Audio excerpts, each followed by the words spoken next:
Hello everyone, I am the storyteller, and tonight I am here just to help you relax, to drift off to sleep by the sound of the waves, like the whispers of old souls. I know you have come to this video not just to hear the story, but also to find a deep, peaceful sleep. But before we begin, please gently like the video and subscribe to the channel so I can continue to tell you strange stories under the dim moonlight. Where are you from? And what time is it where you live? Just relax. Let your body relax. Put all your worries down by your pillow. Let me take you into a world of mysteries where the wind and the waves mingle, and unsolved mysteries are waiting to be told. Are you ready? Dark Black Stone. In April of 1919, shortly after the end of World War I, Colonel James Forrest Kane of the Royal West African Frontier Force was stationed in Cameroon for a period of 1 year, which might be extended depending on the prevailing conditions in the territory at that time. He was to serve as the commanding officer of a garrison of 200 soldiers stationed at Douala, a port city where the river Wouri pours out into the Atlantic Ocean. There was some social unrest, but no major uprisings during Kane's term there, so he was able to spend much of his time as he pleased. He was increasingly thinking about his financial future at that time. His wife had died 2 years earlier, and his son Miles was only 23 years old and just getting started in life. Other British officers returned to England with small fortunes in gems and diamonds and other things. This was Kane's opportunity to procure such assets for himself before his inevitable trip back home to Manchester.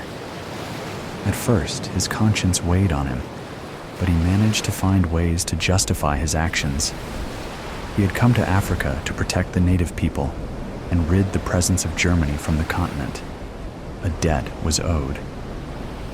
Still, when he lined up his troops holding rifles outside of a home or a church or a temple, as he inventoried the valuables inside and took what he pleased, he knew this was not honorable in the least. One day, Kane led his men on a march to a northern part of the territory to investigate a tip about a Maka temple that contained a rare and priceless artifact.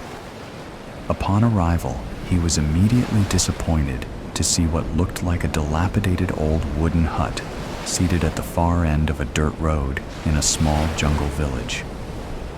Kane's interpreter, a 17-year-old native of Douala named Buntu, walked to the doorway of the small temple and spoke some words in a raised voice.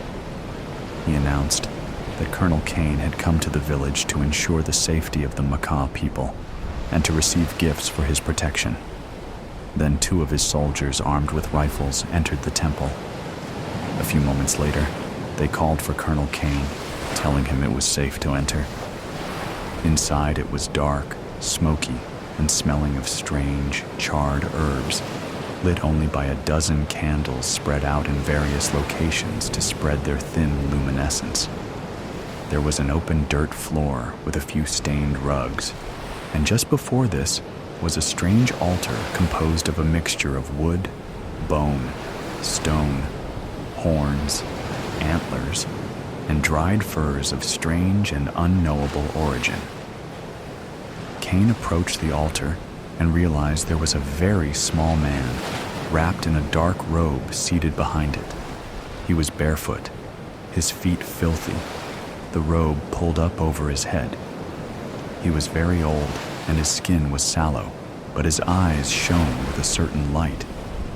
He stared at Kane silently as the colonel began to inventory the items on the altar. He started at the far left and began working his way to the right, briefly inspecting the various relics along the way.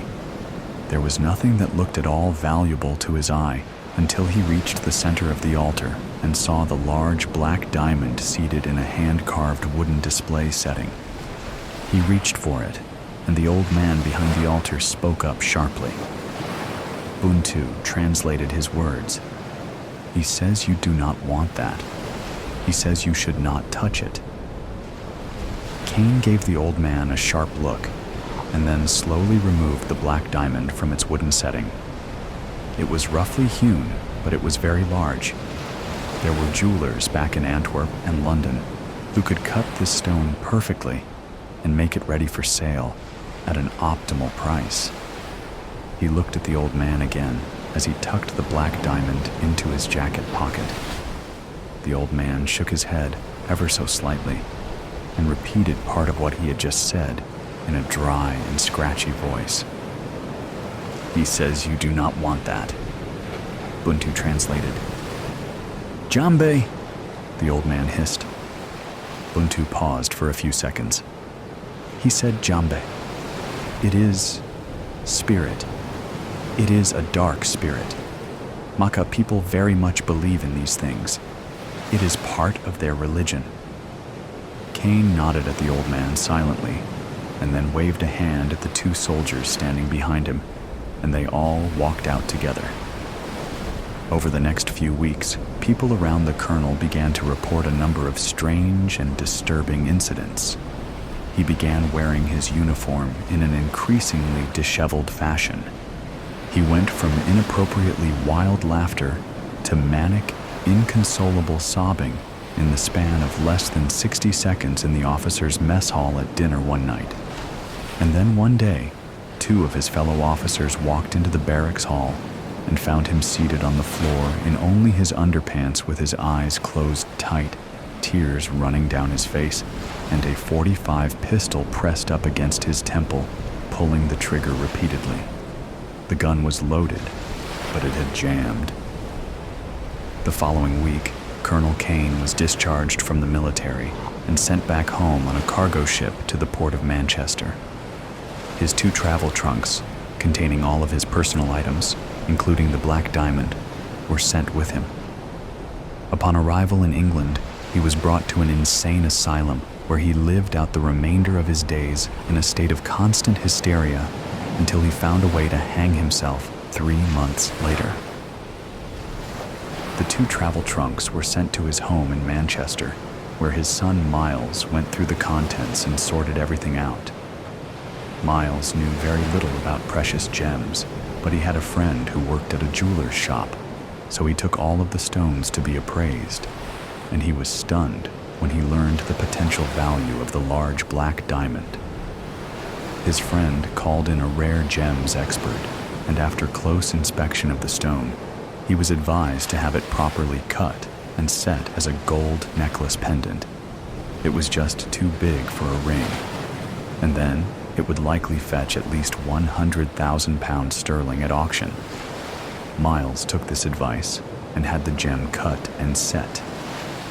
It was 175 carats when it was finished. Miles kept it in a small safe in his father's house as he awaited an auction day that never came. People around Miles, his friends and co-workers, all started to notice increasingly strange and uncharacteristic behavior from him. Then one day he stopped showing up for work. Then he stopped answering visitors at his front door. And then, after a few weeks, he stepped off the platform into the path of an oncoming train. As Miles had no wife, no children, and no last will and testament, the disposition of his estate, which largely consisted of his father's former estate, was adjudicated by the courts, which determined that the rightful heir was his father's only brother, Graham Cain, who had moved to Boston shortly after returning from the war in France. Graham received notification of his inheritance from a barrister assigned by the court.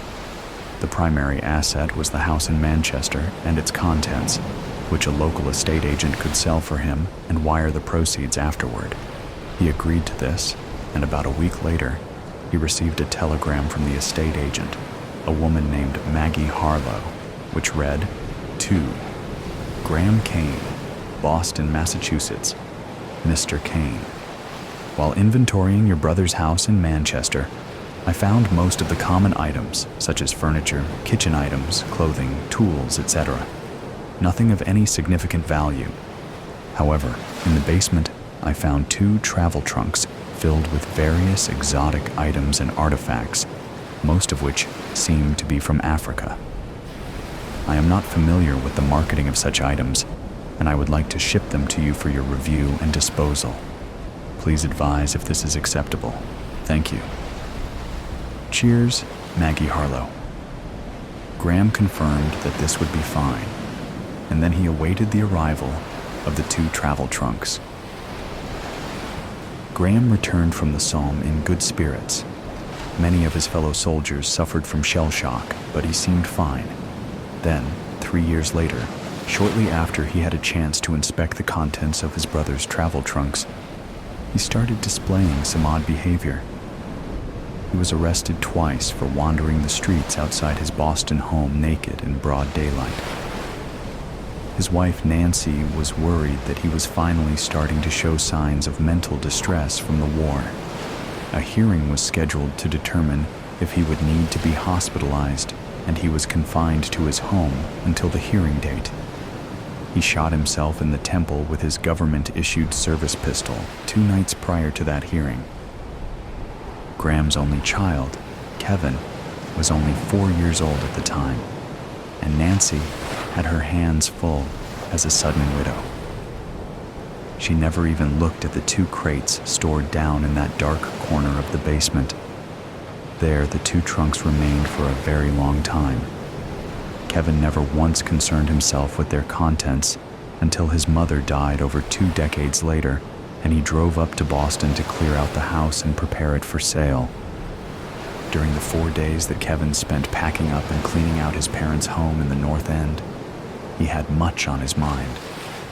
Things were getting sketchy at his job. Corporate had shut down 4 regional offices in the last 6 months, and there were already 3 in the Boston suburbs at that time. Furthermore, his wife was starting to spend more and more time outside of the home, particularly at nighttime, and he was starting to become suspicious about where she was going and who she was seeing. And lastly, his 12-year-old daughter Diane was exhibiting some alarming symptoms of depression. He noticed this on his own and tried to just tell himself that she was going through a time of change. But when the principal of her school called Kevin and his wife in for a meeting to discuss these concerns, he could no longer sweep it under the rug. The source of the problem seemed to be that Diane was being bullied by some of the other girls in her grade. A girl named Katie Kelson was apparently the ringleader of a group that liked to make fun of Diane and tease her, and they frequently played practical jokes on her at recess. At first, she handled it with humor, but as the nature of the treatment spiraled downward, she soon couldn't just laugh off the constant ostracization. Every day became a dark day. On the final afternoon that he spent cleaning out his parents' house, Kevin finally got around to inventorying the 2 travel trunks down in the basement.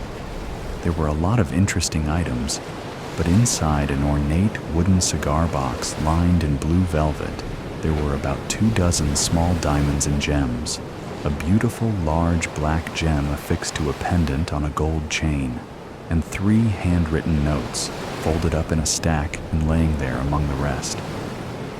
The black stone was inside a square hard plastic container, a piece of white tape on the lid with handwritten lettering that read, "Warning, do not touch."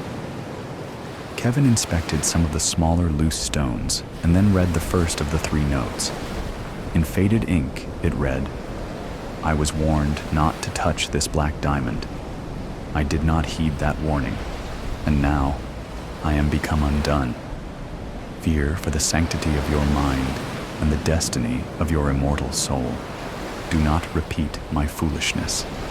Colonel James Forrest Kane, 4th August, 1919.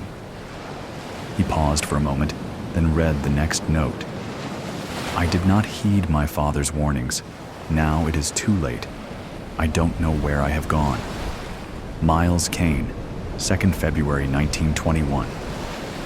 Kevin looked at the black diamond again for a moment, and then he picked up the last note. This one read, I thought I saw true horrors at war in the Somme, but I knew nothing of horror until I held this black diamond in my hand. I should have heeded the warnings in the other notes contained herein. I write this while I still can. I am rapidly descending into the fires of hell. Graham Kane, 14th October, 1922.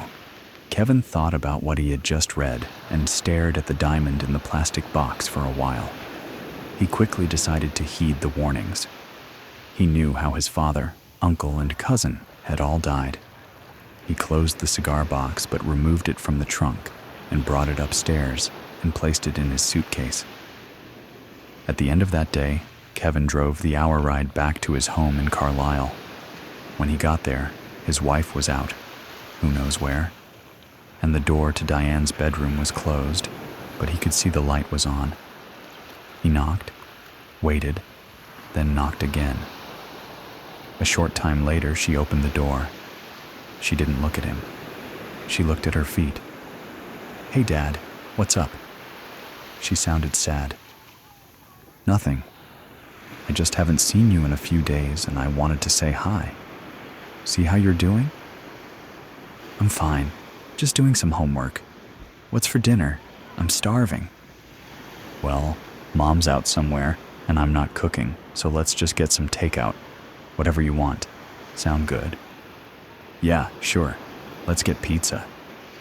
"Just pizza? How about Chinese?" "I just want pizza. Just get a large cheese pie from Mario's." "Okay, I'll call it in and go pick it up. I'll be back in about a half hour." "Okay, I'm gonna keep working on my homework until then." "What are you working on?" "Just schoolwork stuff." She closed the door. On a gloomy Wednesday evening 2 weeks later, Kevin came home from work and found his wife in Diane's bedroom, sitting with her and consoling her quietly. Diane was crying. Katie Kelson's big Christmas party was that Friday night, and the vicious little creature had made a point of openly handing out written invitations from a paper bag to every girl in the class except Diane. When she arrived in front of Diane's desk, she said, "Oops, all out. Sorry," and turned the empty paper bag upside down. The whole class laughed, and Diane left in tears. The following day, Diane was hit and killed by a big black Lincoln Continental traveling fast down West Main Street.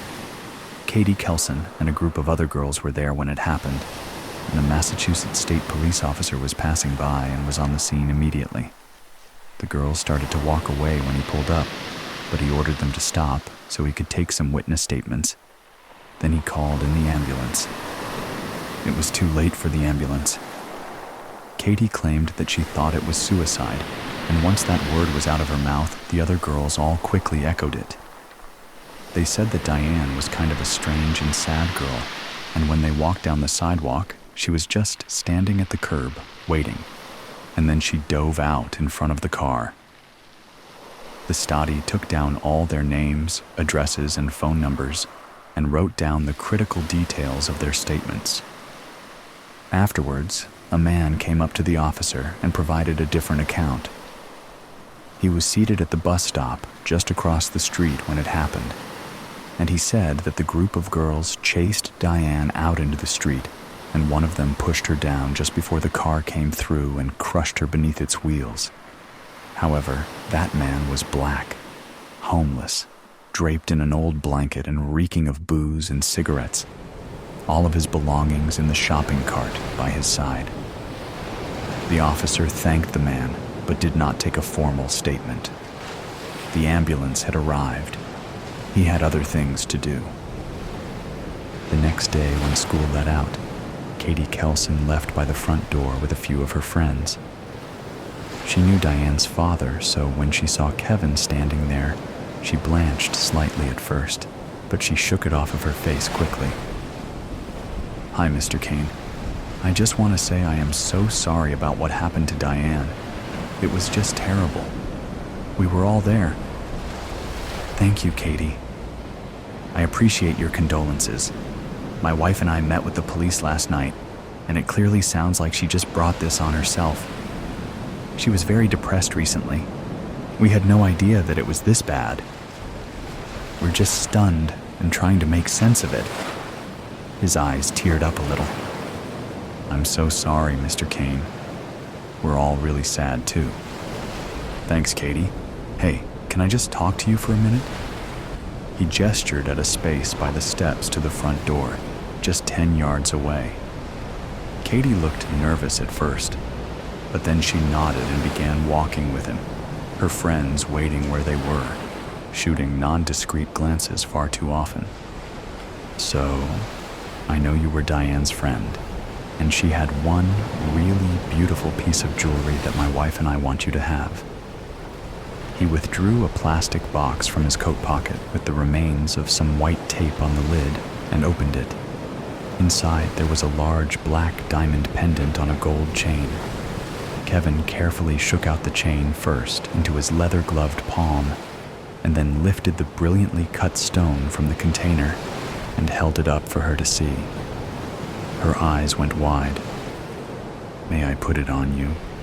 I'd like to see you wearing it. It will remind me of Diane." She agreed, and Kevin draped it around her neck, making sure that the stone slid down her throat and onto her upper chest before he clasped it shut. "Wow, thank you so much, Mr. Kane. I love it." "You deserve it, Katie. Merry Christmas. Make sure to let all your friends check it out, too. Don't open the door." "Did you really think you'd get away with this?" "I don't know what you're talking about." "Of course you do. I saw you. I saw everything." "What the hell are you talking about? I didn't do anything." "Please, don't play dumb. You know exactly what I'm talking about. The bag, the key, and that." "Wait. You followed me?" "Followed you? No. I stumbled upon you. I didn't even know you were there until I saw you go inside." "Inside where?" "Don't do this, please. Don't pretend you've forgotten." "I honestly don't know what you're talking about." "The basement, Marco. That damn basement. Why? What are you hiding down there?" "You're insane. You're spying on me and then making up stories." "What was in the bag?" "What?" "The bag, Marco. What was in it?" "That's none of your business." "That's not an answer. What was in the bag?" "Nothing that concerns you." "You've already said that, but it's not true, is it? Because if it was nothing, why would you hide the bag in the basement?" "Stop this." "I won't stop. Not until you tell me the truth." "I told you. It's none of your business." "If you don't want it to be my business, why won't you just tell me?" "Anything, Marco. Give me a reason to believe you." "You don't have to believe me." "Marco, please." "What did you do?" "Nothing." "Don't make me go down there." "Don't." "Don't what?" "Don't go down there." "Why?" "What will you do if I go?" "Nothing. Just don't. Tell me what you're hiding." "I'm not hiding anything." "Don't lie to me. Your voice. I can hear it trembling. You know what? I'm going down there." "No, don't." "Stop. Jelena, wait." "Why should I stop, Marco? What will happen if I keep going?" "Please don't. Just stay here." "I won't. I'm tired of your secrecy. I'm opening the door." "Jelena, I'm telling you, don't touch that door." "Why not?" Because you won't be able to unsee what you see." "What is that supposed to mean?" "What did you do, Marco?" "Nothing. It's not my fault. I didn't want this to happen. What didn't you want to happen? Whatever it is, it's too late to turn back now. I'm opening the door. Yelena, I'm begging you. Leave it closed. Begging me? You? After all the things you're hiding from me? This is your last chance, Marco. Tell me the truth, or I'm opening it. I can't tell you, but you wouldn't understand. What wouldn't I understand? That you did something? That you're hiding something terrible? You think I won't understand because I'm stupid? No, that's not it. It's just, please, don't open the door. That's all I'm asking. I'm opening it. Yelena, don't. What is this? Marco, what is this? I told you not to open it. Is this blood on the floor? Marco, this can't be real. Yelena, let's just get out of here. You don't have to look. Wait. This is the bag. Marco, what's inside? What's in this bag? Don't open it. Haven't you already learned that nothing will stop me? I'm opening it. Yelena, please, don't. Oh my God, Marco. This is... I know what it is. Whose arm is this, Marco? What the hell is going on here? It's not what you think. Then what is it? Please, explain, because I see a severed arm in a bag, and I see blood. Explain this exclamation mark. I didn't kill her. Killed? Marco, you're insane. What murder? Severed arms don't fall from the sky. Who is this? I don't know her name. You don't know her name? Marco, are you out of your mind? It was a mistake. I didn't mean for it to happen. What didn't you mean to happen? What are you talking about? For her to die? Who to die? What happened, Marco? Tell me now, or I'm calling the police. No, you can't call the police. Why? Why not? This is murder, Marco. Or at least it looks like it. Tell me the truth. Yelena, I tried to save her. Save her? From what? From them. What others? Don't twist your words. Who are they? You won't believe me. Try me. Because right now, I think you're a dangerous lunatic who kills people. I didn't kill anyone. Whose arm is this, Marco? I told you I don't know her name, but I know it's not just hers. What does that mean?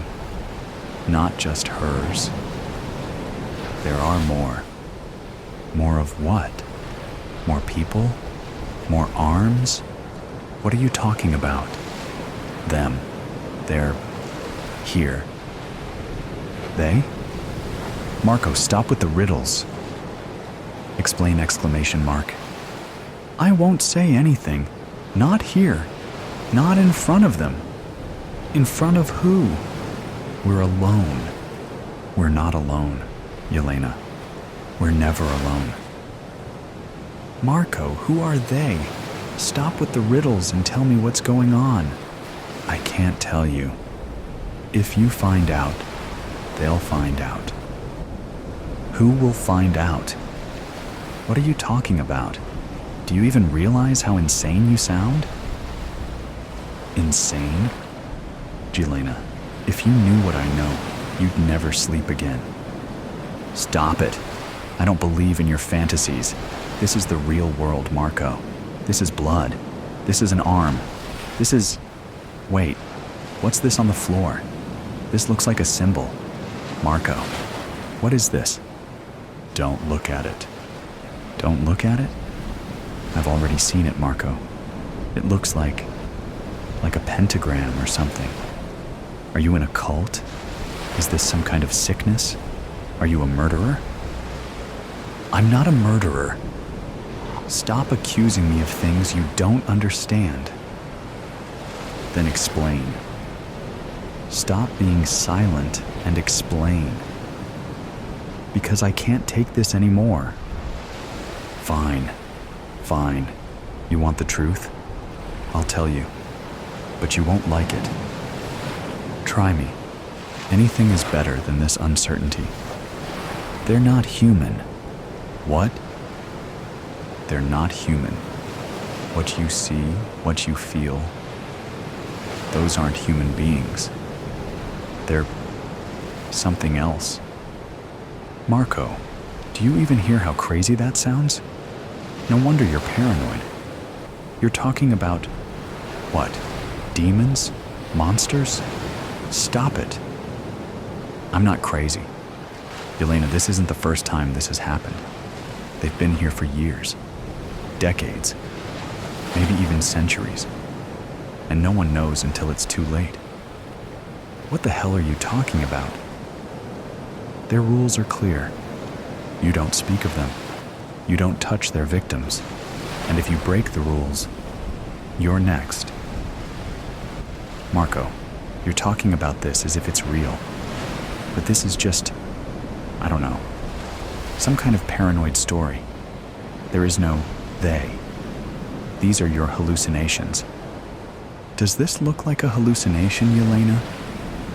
Look at the blood on the floor. Look at the arm. Do you really think I'd make all of this up?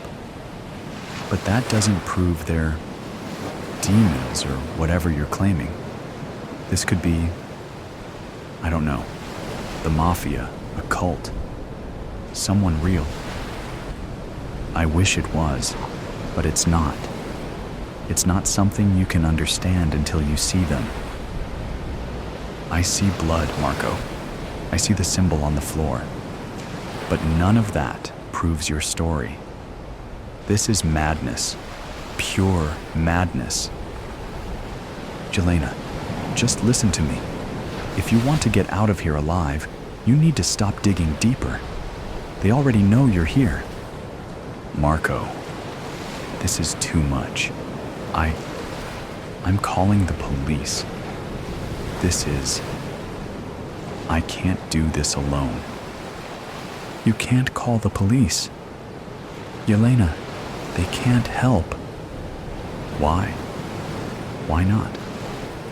Because the police have already tried, and there isn't a single officer who's walked out of this basement alive. Stop it. Listen to yourself, Marco. This is... Shh.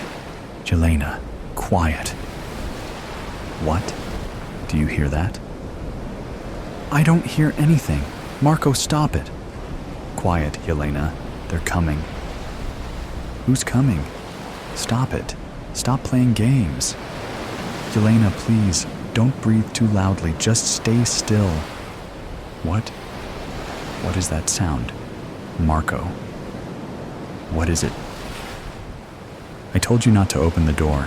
Now you've woken them. Who are they, Marco? What is that? What are those lights? Those eyes? I told you. Marco, what's happening?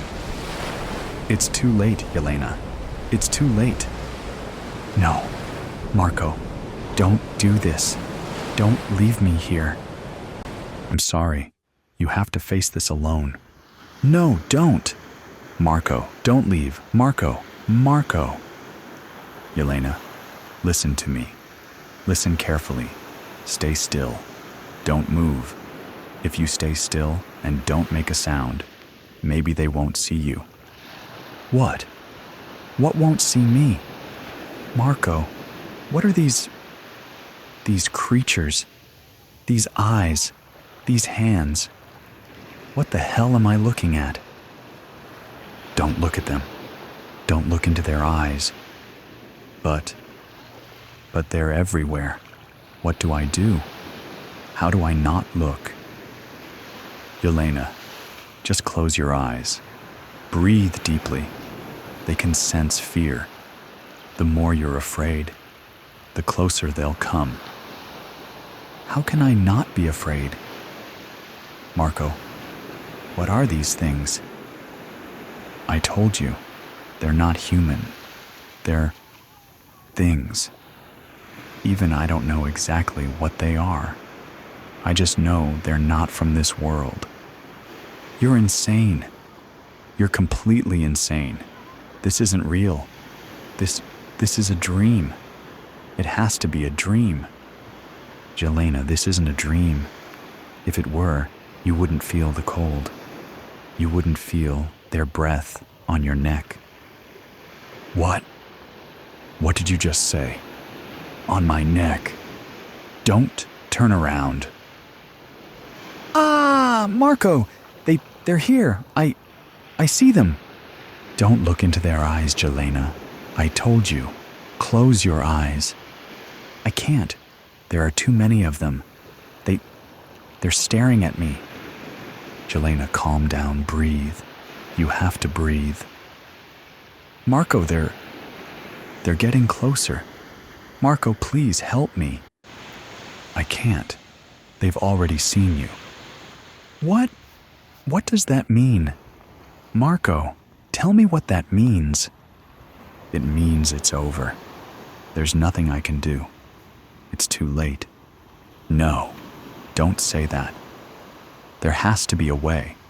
There's a way out, right? The only way was to never wake them. Please, I can't do this. Marco, they're touching me. Marco, don't scream. Don't give them a reason. I can't take it anymore. Ah! Jelena. No exclamation mark. Marco, they're pulling me. Marco, help me. Help me. I'm sorry. I'm so sorry. Don't leave me. Don't. Jelena, forgive me. No, Marco.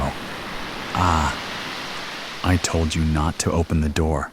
Delta 928, Captain David Starnes. Morning, Pete. How are you doing today? Co-pilot, Peter Markley. Oh, I'm good. Just glad I made it on time. Traffic was a bitch this morning. How are you, Captain? Starnes. Feeling just fine. Once I fly this turn, I have the next 3 days off, and me and Jenny are going out to Sedona to play some golf and enjoy the spa at the Hilton. Markley. Sounds nice. I'm on for the next 4 days at least. Starnes. Hey, do me a favor. I have to call home real quick. Ask Marcy to bring up some coffee for us, and then we can start with the pre-flight routine. We're scheduled to be nose up in about 20. Markley. Will do, Captain. Pause. Hey, Marcy, can you please bring up 2 cups of coffee? Muffled response. Thanks. Get one for yourself, too. It's on me. Starnes. Hey, Jenny. I just wanted to let you know that I didn't have time to get the laundry into the dryer. The washer was still running when I had to leave. Just wanted to let you know. I'll call you when we touch down in Chicago. Love you. Markley. Well, ain't that sweet. Senior Flight Attendant Marcy Nichols. Here you are, gentlemen. Can I get you anything else? Starnes. Thanks. I'm good. Markley. Same here. Thanks, Marcy. How are we looking back there? Nichols. We're almost ready. Just a few more passengers getting settled. We should be able to do the final cabin walkthrough in the next 5 to 10 minutes. Markley. Sounds good. We'll be right here waiting for your thumbs up. Nichols. Be back soon. Dead air for 32 seconds, with the exception of a brief cough. Starnes. All right, let's check it down. Auxiliary fuel pump. Markley.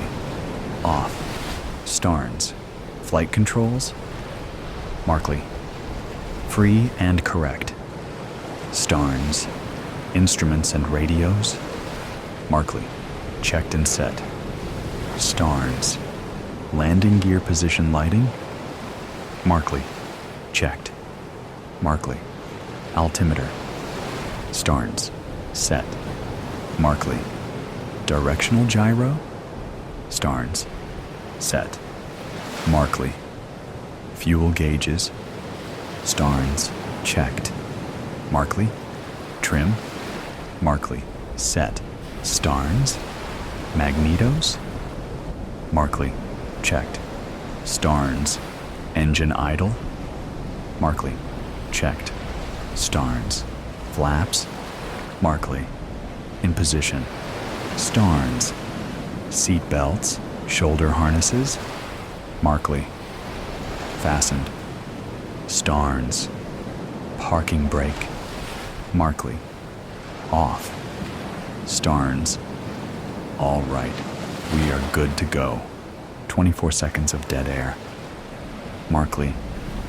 You heard the latest on Kendall? Starnes. What a mess. It wasn't just alcohol, you know. He tested positive for cocaine too, and they found some in his suitcase. Markley. I heard his wife left him after Delta shit-canned him. What the hell happened to that guy? Starnes.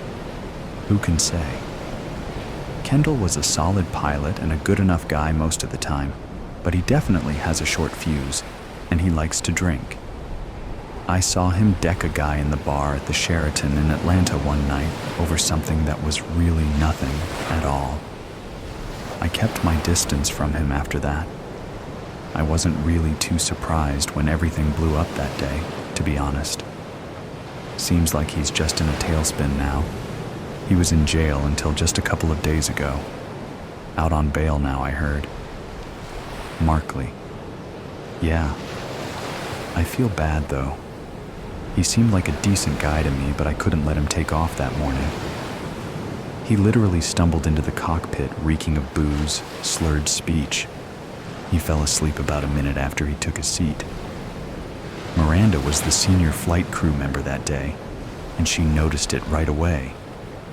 Starnes, you did the right thing. I wouldn't give it a second thought. Markley. Yeah, I know. I just feel bad for the guy. Starnes. Don't? Not your problem. How are we looking back there? Markley. Marcy's walking this way now. They look like they're all settled in. Nichols. Okay, guys, we are all set. Markley. Thanks, Marcy. Ready for takeoff. Starnes over cabin intercom. Hello, ladies and gentlemen.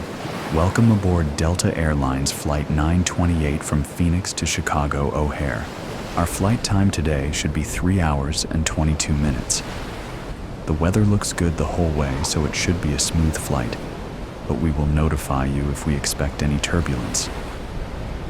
Your flight crew members will be coming through the cabin with an assortment of snacks and beverages once we level off. We'd like to thank you for flying Delta Airlines. We are third for takeoff, and we should be in the air shortly. Sound of jet thrusters increasing and decreasing for next 6 minutes and 14 seconds. Muffled dialogue between pilot and co-pilot.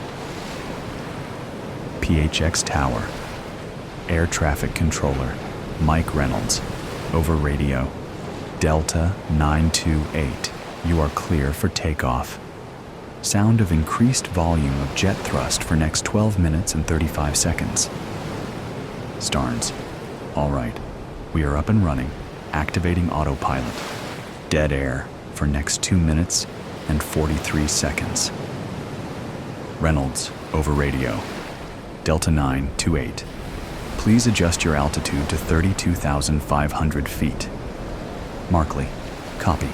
Descending to 32,500 feet. Dead air for next 2 minutes and 32 seconds. Markley. How's that course at the Sedona Hilton? I've played a few of those courses out there, but not that one. Starnes. Ah, you know. They're all kind of the same. Pretty wide open. The greens are usually pretty fast though, so that can hurt you. It's nice though. Well maintained. Markley, I gotta get out there next time. Haven't played much this year. I'm scared to find out where my handicap really is right now. At least an 18. Starnes, chuckling. I brought in a 78 with 4 birdies at Sun Valley last week. Markley, nice shooting. You gotta teach me how to keep it in the fairway. My drives are all over the place, I swear. Dead air for next 54 seconds. Starnes, this is my 3rd turn in the last 24 hours. All right with you, if I catch a little shut-eye for a while? Markley, no problem, Captain. I'll rouse you back up if necessary. Starnes, thanks, Pete. Dead air for next 54 minutes and 22 seconds. Sound of knocking on cabin door. Sound of door opening. Nichols, gasping and speaking quietly. I'm so sorry. He made me open the door. He has a knife. Former Delta Airlines pilot, Marcus Kendall. Enough. You've done your part.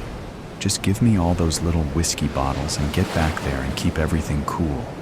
If I hear one sound near that cabin door, everyone is going to regret it quickly. Remember, if I kill these two, then I'm the only one left to land this plane. Overlapped with sounds of motion, as well as inaudible comments from Starnes and Markley, followed by the closing of the cockpit door. Starnes. Marcus. What the fuck? What is this? Kendall. This has nothing to do with you, Dave. I'm here to see Pete. Here. Take this, though. Sounds of a struggle followed by painful gasps, cries, and heavy breathing for next 18 seconds from Starnes. Shouting from Markley. Markley. Jesus, Kendall. What the hell are you doing? Stop. Kendall. You better get back into that co-pilot seat before you get hurt, Pete. I think we both know how a fight between me and you would end, even if I didn't have this knife. And Delta suspended the federal flight deck program 3 months ago after that incident in Salt Lake City, so I know you don't have a gun in this cockpit. Besides, I'm here to speak with you. This doesn't involve Dave. He was an asshole anyway. I need this seat. Sounds of seatbelt unclicking, followed by a thud. Kendall. Shit. Look at all the blood in this seat. Give me your jacket. I gotta wipe this up a little. Markley. How did you even get on this flight? How did you get a knife on board? Kendall. I worked for this airline for 17 years, Pete. You don't think I know how to get around? You don't think I know some people who will help me out if I hand them 500 cash? Baggage handlers make shit for pay, you know? It's a pretty thankless job. Those guys aren't exactly rocket scientists. Dead air for next 16 seconds. Markley. Christ, Marcus. What are you doing? Kendall. I came to talk to you, Pete, about what you did, and don't even think about triggering that handset. God help me. If I hear a 7,500 squawk come out of your mouth, I'm gonna cut off your right thumb. Don't test me. Look at Dave down there. You think I'm fucking around? Markley. I won't. I swear I won't. Kendall. Good. This won't take long here. Looks like we will be over Denver in just a few minutes. Markley. Why Denver? Are you gonna land us at DIA? Kendall. Not exactly, but close. We'll get to that. First, let me ask you something. You are a licensed and qualified pilot with plenty of experience flying the Boeing 737, yes? Markley. Yeah, sure. Not as much as you, but yeah. Kendall. So, on that morning when you called security to come into the cockpit to wake me up and drag me away, leading to me ending up in jail and losing my job along with my wife and 2 kids, you could have just covered for me, right? Markley. Hey, you know the airline's policies. Plus, the flight crew already knew you were in no condition to fly. If they call security before I do, then I'm in it with you. Kendall. Yeah, so you just decided to ruin my life instead of taking that chance. That's what I thought. You are a little pussy, Pete. Do you know that? I bet you've been a little pussy for your whole life. Markley. Marcus, we're losing altitude fast. We are well below 20,000 feet, and we are way off our flight path. Dead air for next 22 seconds. Automated voice from instrument panel. Warning. Altitude.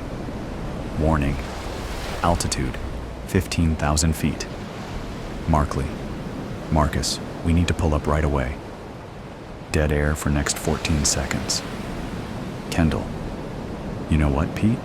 I don't really care what you have to say. I just wanted to be here with you for the end.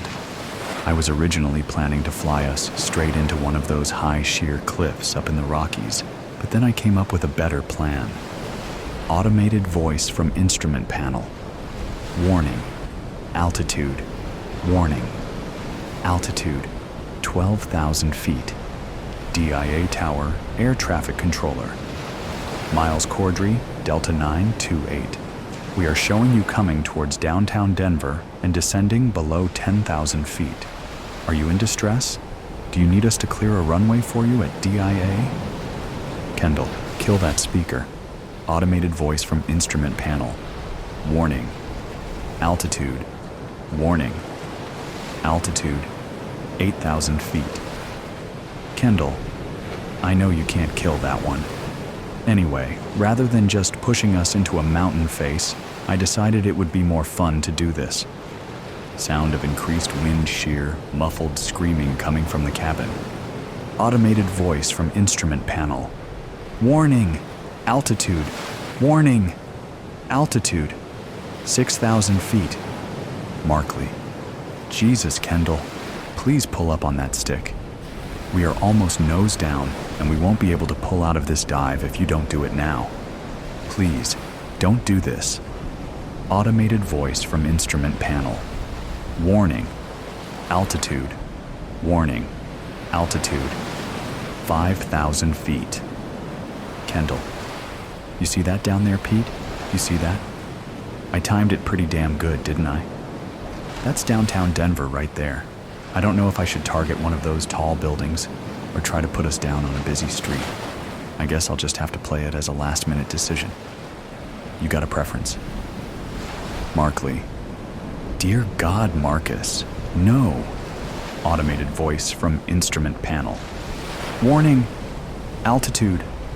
Warning. Altitude. 3,000 feet. Kendall. I was considering it, and I just thought it would be better to put us down here rather than up there in the mountains. This way, there will be some good collateral damage and lots of great fiery video reels for the news. People love watching other people die in horrific ways when they watch the news, you know. That's basically what they tune in for, mostly, Pete. Let's give the people what they want today. Markley. Hail Mary, full of grace, the Lord is with thee, and blessed are. Automated voice from instrument panel. Warning. Altitude. Warning. Altitude. 2,000 feet. Kendall, over cabin intercom. People, you might want to buckle up and return your seats to the upright position. We will be making an unscheduled landing in downtown Denver in about 30 seconds, and I think it's going to be a rough one. Markley. And blessed? Blessed are thou among, gasp, women, and blessed is the fruit of. Automated voice from instrument panel. Warning. Altitude. Warning. Altitude. 1,000 feet. Kendall. Open your eyes, Pete. Open your eyes. You don't want to miss this. Look at all those cars and people down there. We are going to be front page news. Here we go. Here we go, Pete. Count it down with me. Come on now. 3, 2, 1. How to go back. 2 years ago, I stared into the eyes of a little dead girl. She was sprawled on some highway, deep in what used to be the Midwest, her dead, fermenting eyes staring past me, and up, up, up into the sun-bleached sky. They didn't leave many bodies behind when they left, didn't want to find skeletons when they came back, I assume. Her skin was dark and leathery. There was a hole growing in her cheek. Blue tendrils came twirling out of the rotted, bony mass with those little orange tips.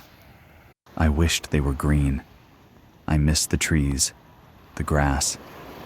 The closest thing to nature are the dead bodies with the synthetic viruses, eating themselves towards the clouds. Puny fingernail scratches on deep blue skin. She might have been dead for 3 months, 6 at a stretch. The first thing I felt when I saw her was excitement. She was the closest thing I'd seen to another person in 6 years. My father's body had been more pristine, less infected by the now, a perfect conservation of the then. There was only the tight, red little hole in his temple, the pool of dark, sticky blood pooling around bits of his brain, staring at me like a sick, foaming, red-furred dog. His eyes were stained red by blood, and they sat uncomfortably in their sockets, dislodged by the force of a bullet tearing it all up behind them. He was smiling, a slash of red teeth, red eyes popping. I half expected them to flick towards me, half expected the revolver, still lying loosely in his palm, to fire a matching shot through my own temple. I was relieved when he killed himself, as I was when I saw the dark hole in that little girl's cheek. I took the gun, I took his shoes, I turned around, and I left. As I reached the crest of the yellow hill, I looked back at him, lying like roadkill on the highway, in the dead yellow grass, our truck lying upside down, smoking, a few feet away. I wiped blood from my forehead, and I pressed on, the sun belching like a toad-white bubble of heat that burst around me periodically. There was a similar gunshot in the little girl's calf that poked out from her purple nightgown. It was the nightgown that made me vomit. I heaved onto the tarmac. I heaved and I heaved. She was so young, the same age as me probably, when I left my father's corpse to rot in the fat white sun that turned the sky gray from its heat. It happened in the night, I thought, sitting on the tarmac, staring at the little dead girl. There were faint, sun-baked faint tire marks on the road. She had gone, I thought, so young. She died, seething with red-hot pain, alone in the inky night, not an inkling of who she once might have been. The sun was rising, the sky was losing her blue. The pile of vomit to my side would begin to cook soon, like a stinking goose egg in a frying pan. I stood up. I looked at her once more, a china doll, cracked up and fading in the sun. I turned my head back to the road, the tarmac melting into a black puddle on the horizon. It had been the last wink of winter that day. Or what would have been winter? My diary says so. March 3rd. It's almost definitely wrong. The last time I was really sure of the day, the month, the year, I was 9. The day the school caught fire and burned down. The village burned for a week. The school was first, a black plume into the purpley gray midday sky. The grass was already threadbare, yellow. The buildings were lazy, wooden shacks, standing crooked, haphazard, peeling rows like a pile of matches. It's difficult to build, gather materials, do anything at all when you swelter all day under a rock or in a shack waiting for the midnight hours. The village burned, and then Grandma picked up bleach on the exodus, and soon everybody was gone, my father on his way. That day, after seeing the dead girl, I had collected enough gas and food to wait out the summer in the caves. They were damp, dripping places if you went down far enough. It stank of rotted bodies, those who had starved or gone, but it was cool. It was dark. It was safer than third-degree burns and snarling tumors all summer long. I remember I'd left it so late that I knew to stop driving and lie in the grass under the car. I usually passed out from the heat after an hour or so.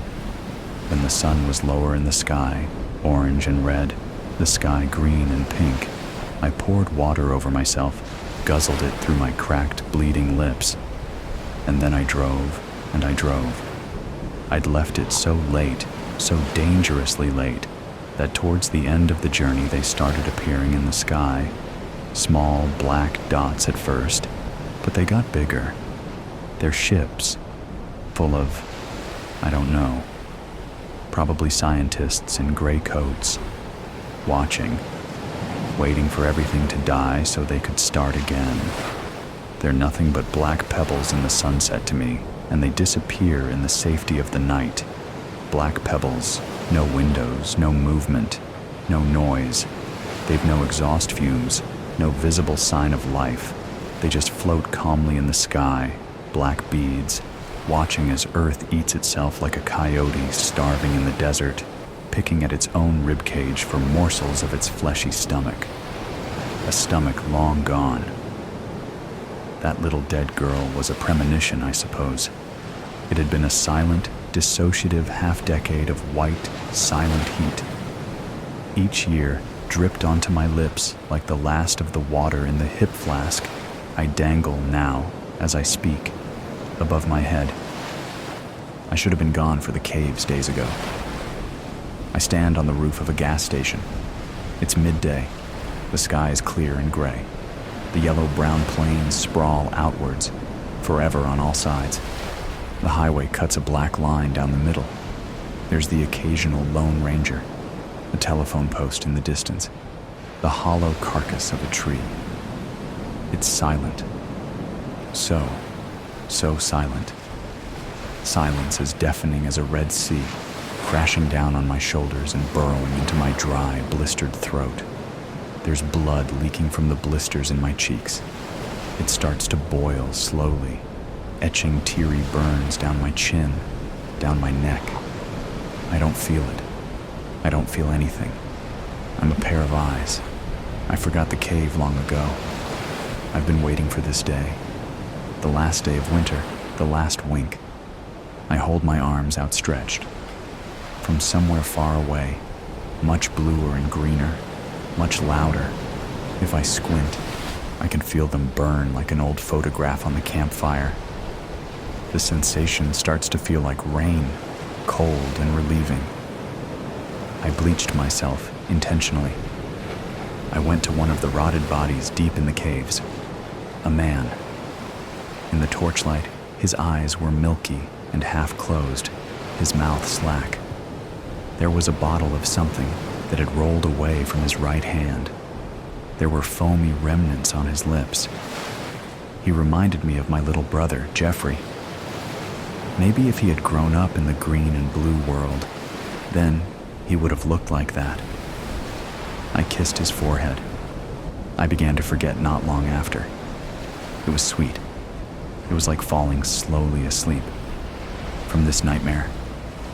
This fucking nightmare, I hear myself scream from far away, in the blue and green. I start to turn away now, as my legs begin to give out on the roof of the gas station. I can feel nothing holding out his hand. The blistered now is a universe away.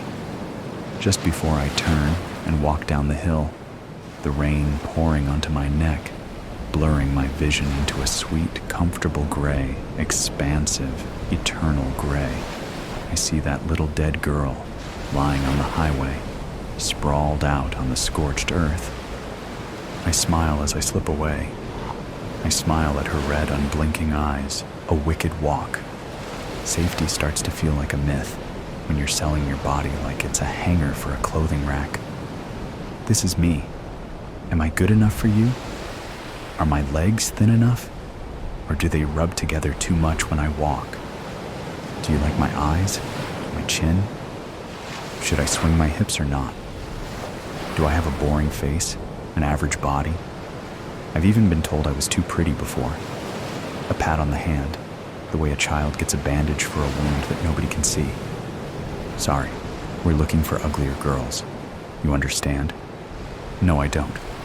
The music is pumping in my ears so loudly I can't even hear my own footsteps or see the runway when I step onto it. I can feel it under my stilettos. That's all I have to go off of. I can feel the back of my dress is completely unzipped until about 3 seconds before I'm out there, bathed in neon purple light. Everything is distorted. I keep my gaze forward and focus on my hips, on my hands, on my steps, one foot in front of the other. A camera flashes somewhere, and everything is white for a fraction of a second. I blink, but my face doesn't move. The shoes are too small for me. I can already feel a blister forming. The music is so loud I can feel the bass rumble through my feet, vibrating through my body as I watch the model in front of me almost roll her ankle as she poses at the end. In my head I'm laughing, but on the outside I am poised, though admittedly I'm looking forward to hearing her get chewed out. Better her than me. I pose at the end, feeling every vein in my body shooting blood toward my heart, toward my brain, in time with whatever effervescent K-pop track this happens to be. It's in those 3 seconds that I stand there in front of everyone that I feel myself breathe, exhale, and then I'm holding my breath again, all the way until I'm behind the curtain. Backstage, everyone is running around. Girls cluster with stylists and makeup artists, their tits out, wearing nothing but a nude thong. You get used to this after a while. I too am out of my dress in a matter of seconds, disembodied hands moving over my form so quickly I don't even see who they belong to. Could be anyone. I realize as I'm looking around, I don't see the girl who almost tripped. She's nowhere to be found. That's impossible. She'd been right in front of me. Hairspray! Someone beside me yells, and then I'm bathed in that vaguely fruity aerosol scent, my ponytail getting re-slicked, while someone else is barking at me for my name. Nobody ever knows anybody's name around here. We're all just bodies. Sabrina, I'm saying, and even as it comes out of my own mouth, it sounds unfamiliar. Foreign. I don't remember the last time I said it. They usually just give you a number, throw you in a line. Sardines stuffed into a tin, wet and glittering and completely indistinguishable from one another. The man who was yelling for my name is now sifting through a rack of clothing, all covered with black garment bags. They're marked with our names. Someone beside the first man is picking off multiple hangers, his lips pursed. They all say Amber. I wonder idly if Amber is the one who tripped back there. The man carries off what would have been Amber's looks and tosses them into a garbage can. I furrow my brows gently. This was a more low-grade show, underground you might say. But I'd never seen anyone throw away a designer's pieces over a shitty runway walk. I don't have any more time to think about this before they're shoving me up onto the runway again, a new pair of ill-fitting shoes on me. I hadn't even realized someone had changed them. I walk, now in a pair of shorts and a crop top. All the designs are white, pristine looking. In the club lights they have going, we all sparkle like mirages of snow in a desert. Somehow, we all look fresh, clean, cool. Our hair is slicked, our makeup is bright and colorful. My eyeshadow is bright orange, my lips dressed in a plum sort of shade. The eyes that look on take us in with lips pressed flat, hands folded in laps. They watch us waiting for a mistake, waiting for another Amber. It was never about the clothes. You can always feel it, the way they're watching each step you take as you pass by among the string of girls. One after the other, they clench their hands together tighter, like they're praying we fall. But there's no God here, that I know. We hold ourselves up, or we drop. As I'm walking, the music changes to a song with more guitar, even louder and more suffocating than the last. Another noisy tune that I'd never heard before, something club-esque and punchy. My steps stay uniform, elegant, and strong. I have tunnel vision for the model's head in front of me, so much so that I almost trip on the body. Amber. She's laid over the runway with a slice in her neck so deep the smell of thick, hot metallic blood fills my nose as I step over her. I only glance at her for a moment. I keep walking. I keep walking as I'm thinking, is that fake blood? It can't be. The smell. And then the model behind me screams, a shriek that's barely audible over the sound of the music. Nobody in the audience shifts. They all just sit there, eyes forward, like mannequins. I dare to look down slightly again, and our heels are leaving behind trails of Amber's blood, the fluid glowing in the neon lights, contrasting the white we're all draped in. When I arrive backstage, the model who was screaming is being snatched from behind me, howling like an animal as multiple people keep her from running, caging her in. My heart is hammering in my chest as another pair of hands is undressing me again. I hear someone in my ear telling me how perfect I look out there, how I'm doing a flawless job. I don't say anything. I just flinch when I feel them running something wet all over me. I look down, and my bare chest is covered in red. It's still warm. Is it Amber's? I look over my shoulder, and the girl with the curly brown hair is being punched repeatedly in the stomach, crying out for help, reaching into the air toward where I'm standing. Nobody looks toward her, but me. I just look at her. I'm soaked in blood, the penny smell invading my nose so aggressively my stomach is curling in on itself. They don't even give me shoes, and then I'm up again, being shoved out of the curtain with nothing but my nude thong on, and whoever's blood smeared all over my sand-colored skin. Probably Amber's. For no reason at all, I walk. The music isn't even music anymore, it's just high-pitched buzzing. Nobody in the audience moves, but I do. I walk. I am the pillar holding all of this up. I am walking sex. I am red and beige and blonde. This is me. Am I hot enough yet? The blood is so hot. Do I look strong enough? Are my hips swaying properly? How are my eyes, my lips, my neck? Tell me I'm perfect. Nobody in the audience looks at Amber's body. Neither do I. Am I ugly enough yet? Yes. I walk, displaying her sacrifice on my skin, showing everyone what her sweat and tears couldn't keep inside her body. My steps get more and more confident as I step into the puddle again, the balls of my feet sticking to the runway as I leave new prints of red behind me.